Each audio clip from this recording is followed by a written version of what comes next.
Alors Guichon est une petite entreprise de 70 personnes, spécialiste dans la fabrication de robinetterie sur mesure, c'est-à-dire qu'on fabrique à l'unité des produits spécifiques qui répondent parfaitement aux besoins de nos clients sur cahier des charges. Le bureau d'études a suivi une formation de 2 jours organisée par le CETIM, donc via le programme Éco-Concevoir.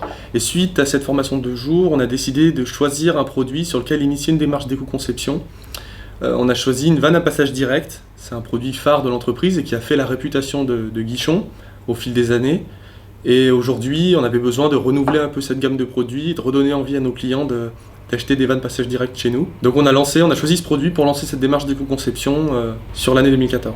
Alors cet accompagnement s'est déroulé en 2 temps, une phase avant-projet et une phase projet. Alors pour la phase avant-projet, on a été accompagné par le CETIM et par un consultant qui nous a permis de modéliser nos aspects environnementaux. On nous a proposé le logiciel ATEP, qui est un logiciel donc développé par le CETIM, qui nous a permis, on va dire, de standardiser notre démarche, puisque la démarche d'éco-conception elle est standardisée via une norme ISO. Et ce logiciel nous dirige un peu via le fil conducteur de cette norme. Et la deuxième partie de l'accompagnement, c'est au projet même, c'est-à-dire dans le cœur de la conception, où là on a eu des propositions aussi de la part du CETIM, de la part de notre consultant pour réaliser ce projet et le mener à bien. C'est une prise de conscience via cette méthodologie-là. Voilà, c'est des réflexes de conception qu'on a aujourd'hui instaurés dans l'entreprise. On peut ressentir déjà une première sensibilisation. Je pense que c'est le point fort de cette démarche, c'est que ça sensibilise les personnes qui sont au cœur de la conception, au cœur de la fabrication, à l'aspect environnemental. On a vraiment intégré les personnes de la fabrication, on a intégré les personnes qui fabriquent le produit au projet d'éco-conception.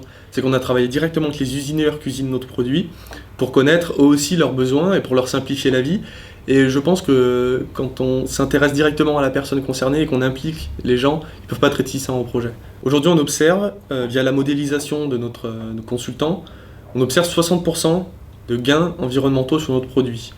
Donc de l'extraction des matières premières jusqu'à son recyclage, donc le long du cycle de vie. Et le deuxième aspect, la deuxième partie de gain, c'est les gains économiques, notamment de productivité.